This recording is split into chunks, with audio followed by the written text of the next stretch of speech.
Welcome, everyone. This is our second workshop of the day. Very exciting. This one is on scientists on survival. So we're really lucky to be joined by three incredible speakers: Shauna Sullivan, Charlie Gardner, and Abby Perrin, who have all been working on this book together, Scientists on Survival. But, in case you want to go and buy that book afterwards, they're not going to be telling the exact same stories as they do in the book.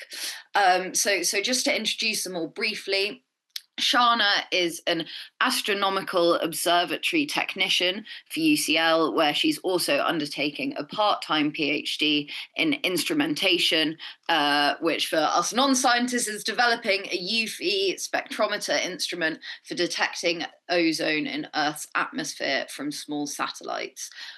She joined Scientists for XR about 3 years ago now and has taken part in numerous direct action campaigns.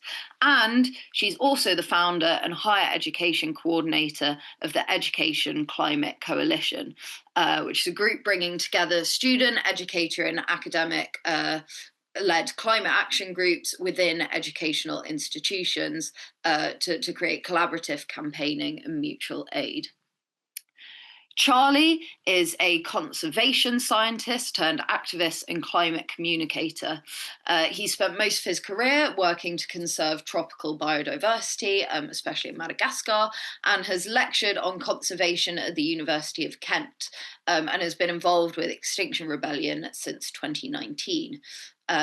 Charlie is no longer a part of academia, but still publishes on the role of scientists within the climate movement. And Abby was working as a research scientist when the enormity of the climate emergency was hitting the headlines in 2018. So she then tentatively joined Extinction Rebellion and quickly met other scientists who were equally afraid as her and committed to using their knowledge and positions to be effective advocates for systemic change. So this means Abby has become increasingly engaged in communication and activism, ultimately leaving the research lab behind to bring science into the spaces it most urgently needs to be understood and acted upon. So she's been involved in creating trainings and workshops for a range of audiences, establishing community networks and renewable energy projects, and of course has been part of co-authoring and publishing this new book, Scientists on Survival. So I'm going to begin by handing over to Shauna to tell us a bit about themselves and their story. Hi, thanks, Phoebe. Yeah, so I guess I wanted to start kind of talking about my personal journey into activism.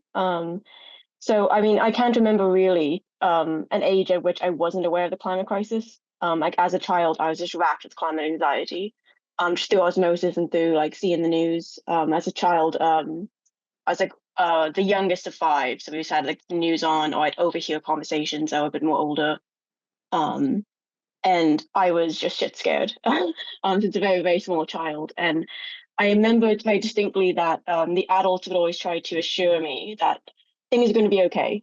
Either A, it wasn't going to affect me in my lifetime, or B, we would do something. That the people in charge had a plan. Things are going to get better.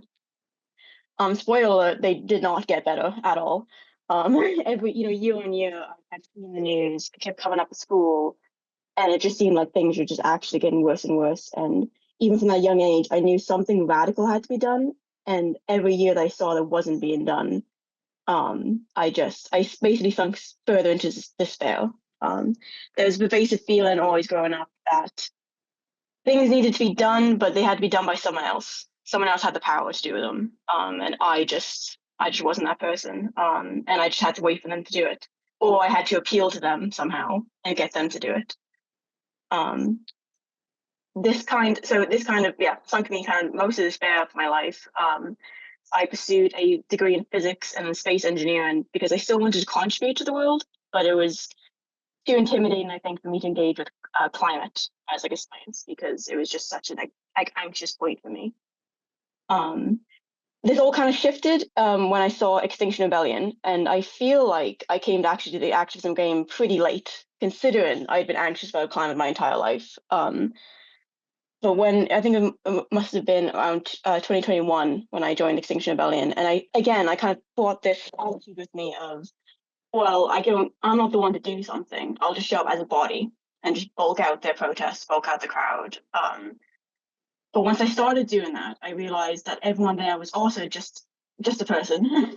And I ended up finding scientists of Extinction Rebellion and finding a crowd that are just like me, but using that position to take more radical action. And I can't express enough how much of a personal transformation it was that I experienced in Scientists of XR. That despair that I felt kind of was transformed into, I don't want to say hope, but like energy. I felt empowered. I felt that actually no one was coming to save us. No one, like, if I felt like something needed to be done, I was able to do it. Even if there was someone out there who could do it more better than me, more perfectly than me, actually often if I didn't do it, it wouldn't get done at all. And so imperfect was better than nothing. And it kind of, yeah, it just taught me how to be an active human being, as well as introduced me to a community that has helped me become more resilient and just feels like a resilient community to be part of, because things have not gotten better for the climate. As you might have known, we've already breached 1.5 degrees C, that target that we all said we can't breach, that we need to like limit to. We have hit that. We are screaming past that guardrail, actually. So anything we do now has to kind of, I think, include adaptation into how we think about the future. We are no longer preventing collapse. We are trying to make that collapse more gentle, and we're going to have to try and adapt to it. And every 0.1 of a degree that we can limit now will matter. That is human lives. That is like entire, the fates of countries will still depend on how many degrees of warming we limit it to, even if we are past 1.5 degrees, even though we are in uncharted territory. I think that through these communities that we're building, these movements that we're building, we're doing two things. We are, one, pushing to limit those degrees of warming, but in doing so, in that organizing, we are also building resilient communities who can then face that collapse and be resilient and look after one another and be full of empowered individuals who know how to adapt to dire circumstances that we might not have been prepared for before. I think the person I was before wouldn't have been prepared for the hardships that I've gone through right now, and the hardships that might be coming. I think that's, yeah, that's, and I guess that's I don't have a nice, neat wrapping for that. Yeah, I'm gonna pass it on. Thank you so much for that, Shana. I'll hand over to Charlie now. Thanks, Shanna. That was really heartfelt. My story is very similar to Shanna's in many ways, in that I've also been aware of our crisis since I was very, very young, both of climate change, but in particularly the biodiversity crisis, the destruction of nature. And I dedicated my life to it since I was a really young kid. I was never going to be anything other than a wildlife conservationist. But even as a very young child, I could tell that that was never going to be enough because it's addressing symptoms, not drivers of planetary problems. And even when I was like 8, 9 years old, I had this really clear vision in my head of like the destruction of nature being like a bulldozer moving through a landscape, and conservationists are running around behind that bulldozer trying to put together, rescue these last little scraps. But there needs to be someone in front of the bulldozer stopping it, slowing it down. And I stayed in conservation because even though I knew it was inadequate, it was all I knew. And I think I just assumed someone else was doing the work to change the system, and other people were working to transform our economic system to slow that bulldozer. But it turned out people weren't really, and where they were doing so through traditional campaigning. So I spent my career working on the front lines of the biodiversity crisis in tropical low-income countries. I then became a scientist. I moved from like conservation practice to conservation science, thinking with this sort of bizarre notion that, right, well, if we have these complex problems, we can't just address them on the ground. We need to develop a body of evidence and make the case for the urgency of these crises. And obviously, if we present that body of evidence to decision makers, they will obviously make the right decisions, because obviously they have to. As I and then when I was about 35, I got a job lecturing at the University of Kent. So I came back from Madagascar and I started lecturing, and I was asked to teach a module on the climate crisis, how climate change affects biodiversity. So I'd always been aware of climate change since I was a young kid, but I just completely left it out of, I refuse to think about it. I've got enough on my hands with the biodiversity crisis already. This is just far too big. I can't let myself touch this in the way that I think many in our society feel. Obviously, having to teach a module on it, an undergraduate module on it, I couldn't ignore it anymore. And there were three things really, really struck me when teaching undergraduate students about climate change. One was that we cannot conserve biodiversity without addressing climate change, just impossibility. So I shifted my career more from nature to climate. The second one was, it was just incredibly striking. When you're teaching people simultaneously about this incredible body of knowledge about climate change, and then showing them the graphs of continual accumulation in the atmosphere, and then teaching about the UNFCCC process over these last 25 years, it was just so smack in the face obvious that science has done nothing to actually lead to change. It has left us very, very informed about how bad the situation is, and it has equipped us with an incredible body of knowledge and tools to address the situation, but it hasn't done anything for changing power structures, which is needed to change decision making. And then the third thing that struck me in those lectures with students was just a pull, a moral pull. It just felt deeply wrong to be telling them about this stuff and not doing more, and yet there didn't seem anything more that was worthwhile addressing. And then turned on the news one day and there was Extinction Rebellion, and I thought, aha, this is what I've been waiting for. This is people becoming powerful, and that's my story.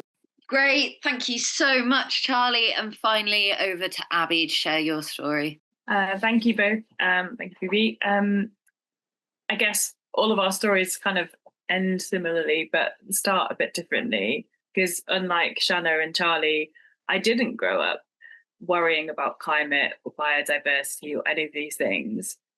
And until around 2018, I genuinely thought that this was the safest, brightest, most exciting time to be alive that there had ever been, and that I was doing exactly what I should be doing to contribute to that progress by becoming a research scientist and working in medical research.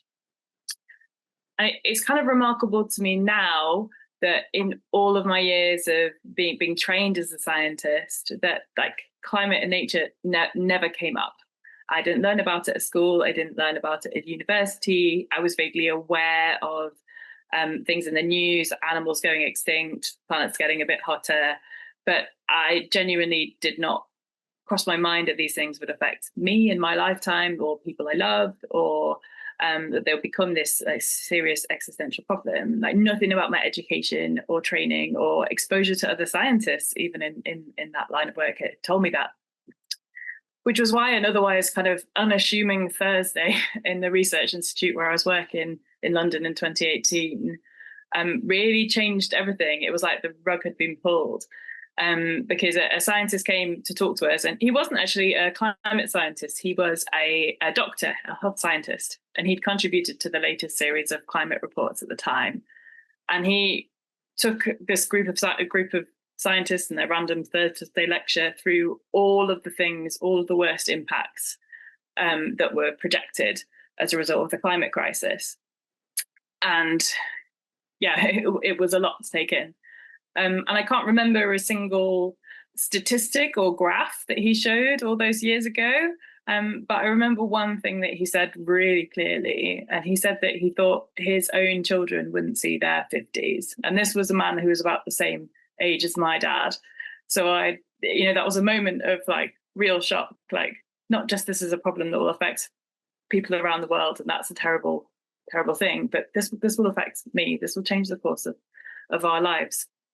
I would love to say that talk made me leap into action, to have that accelerated process that Charlie and Shanna have talked about, of realizing that the connection between science and evidence and policy and change, that was really broken, and that there were things we could do about it. But in reality, this actually drove me very quickly into a state of complete despair for a long time. It was, at least 6 months where I found it hard to face the day. I struggled to make decisions. I felt completely hopeless. And I also felt very alone, because I'd been in a room full of hundreds of scientists hearing this information. And this information was in the public domain, but I didn't see other people having the same emotional response. I don't know that they weren't, but I didn't see it.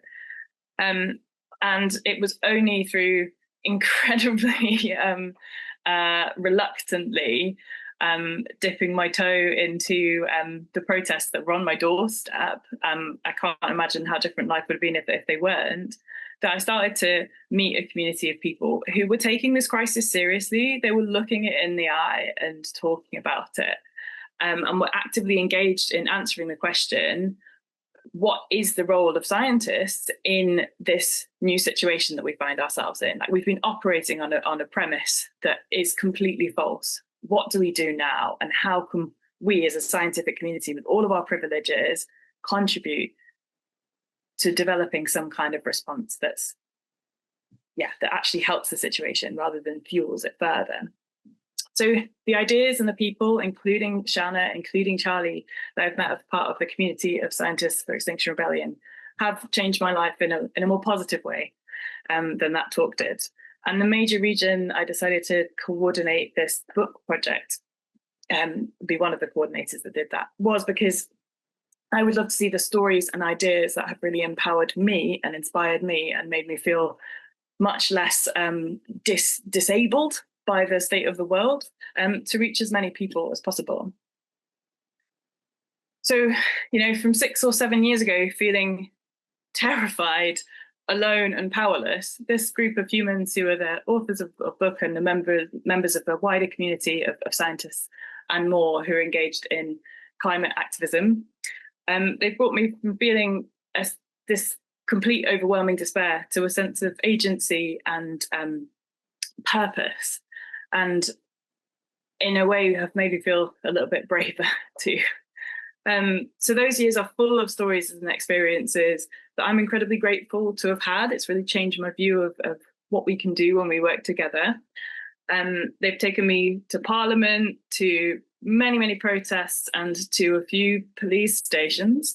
But all of those things in combination have empowered me to align what I do every day, to align more closely with what the evidence tells us that we desperately need. So that doesn't look like what I've really loved doing my whole career, which was staring down the microscope and looking at incredible microbes. It now looks like bringing the science out of the labs and into the world, because we're still at a point where we're having to do the informing bit.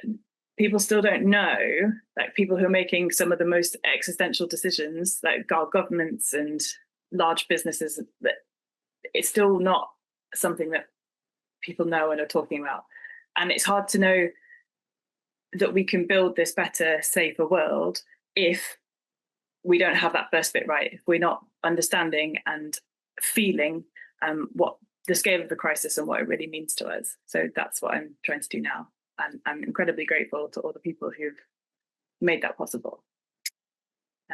Thank you. Back to you, Phoebe.